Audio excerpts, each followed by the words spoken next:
Hello, everyone, and welcome back to my channel, Jess Talks Chronal Minds. Before we jump into today's episode, I just want to take a minute to explain what my channel is really going to focus on, especially while still getting my feet wet with longer form analysis like this. I have all my notes on my iPad for my videos, so that's why you always see me looking down from time to time. And I just want to make it feel more real with you guys. Um, so if you're new here, or even if you've been following along already, most of my deep dive episode analysis is going to focus on seasons 1 through 10 of Chronal Minds. That's where my personal analysis really lives, and that's where the characters, the cases, and the emotional weight of the show resonate the most for me. That doesn't mean I'll never mention episodes past season 10. I probably will here and there, but for now, when it comes to full episode breakdowns, themes, and character moments, seasons 1 through 10 are my main focus.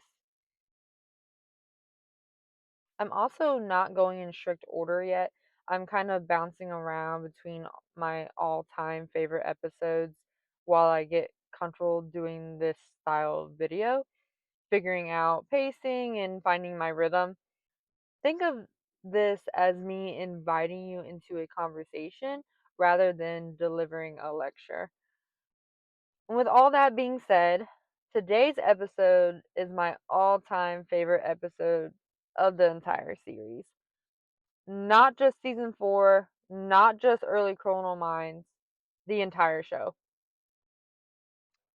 which can be a little argumentative. I understand. I'm up for debate. We all love Chronal Minds here.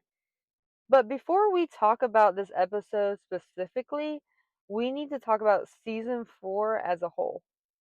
Season 4, in my opinion, is one of the darkest, most psychologically intense seasons of Chronal Minds, but it's also one of the most emotionally rich.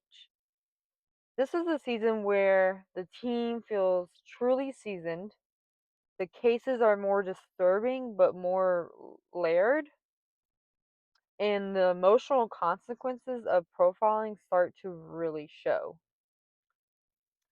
The BAU isn't just solving crimes anymore, they're absorbing them.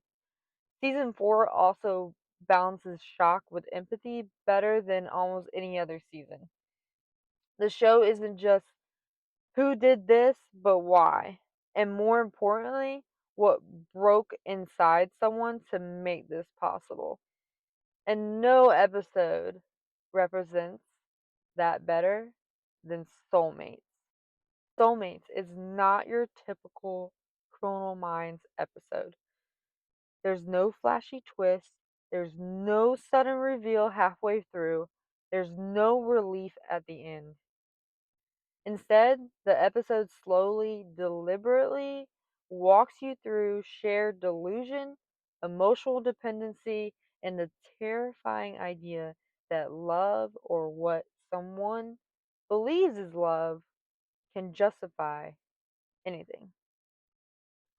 The episode introduces us two killers, one dominant, one submissive, both emotionally fractured. But what makes this episode unforgettable is that neither of them feels like a monster in a traditional sense. They feel human, and that's what makes it terrifying. Let's talk about the concept of soulmates. The title Soulmates is deeply ironic. The title is like chef's kiss because what we're watching isn't love, it's mutual destruction disguised as a connection. These two individuals don't find healing in each other, they find permission. Permission to act on violent fantasies, escape responsibility, and validate their worst impulses. The episode explores that sometimes people don't need to be forced into violence, they need someone to tell them they're right. And that's a much scarier thought. Let's talk about the power dynamic between the killers. One of the most disturbing aspects of this episode is the imbalance between the two perpetrators.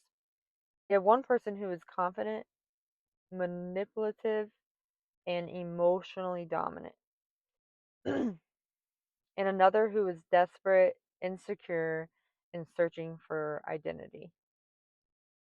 The dominant partner doesn't need to convince the other to kill. They just need to frame it as love. The submissive partner the, the submissive partner doesn't kill out of hatred. They kill out of belonging. This dynamic mirrors real world cases of shared psychosis where one individual's delusions are absorbed and acted upon by another. What makes this episode so effective is how quietly it shows that type of behavior. There's no grand villain speech. It's subtle, it's casual, it's almost gentle. And that itself is chilling. Let's talk about why this episode sticks with me. This episode has stayed with me for years, and not because of shock value, not just because of shock value, because it definitely was like a roller coaster of feelings in that episode. It was just portrayed so good. Chef's kiss again. But it sticks because it forces you to confront uncomfortable truths that evil doesn't always look evil.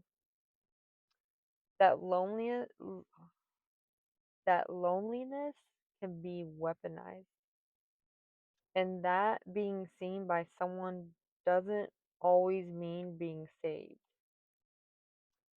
There's something deeply tragic about both characters, and that doesn't excuse what they do.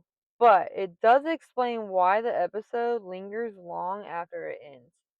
You don't walk away feeling victorious, you walk away feeling heavy. And I think that's intentional. It gives you a lot to think about, if you know what I mean. Let's talk about BAU's role in this episode. Getting super excited about this one. What I love about the BAU in this episode is how restrained they are. Yes, it's like nobody's one episode.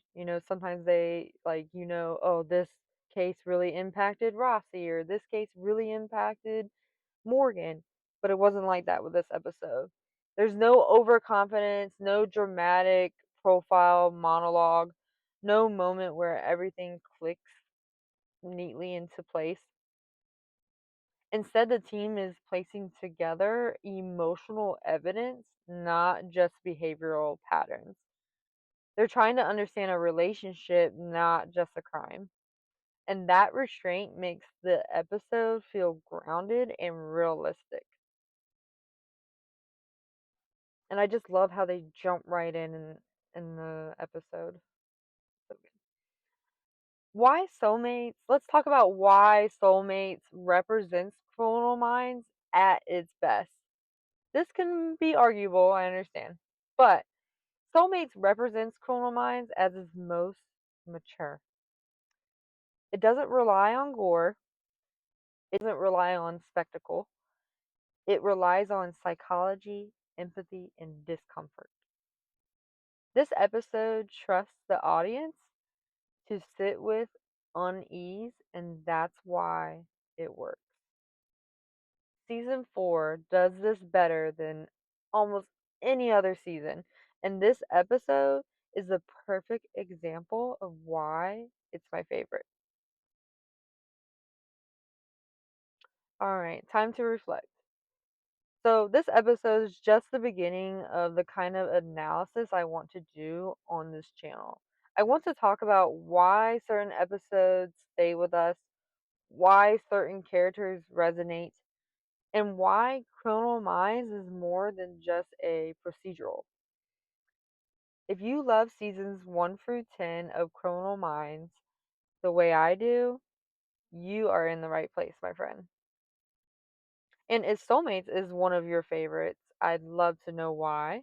And if it isn't, I'm really curious about which episode is your favorite. Thank you so much for being here, for watching, and for letting me ramble about a show I clearly love way too much.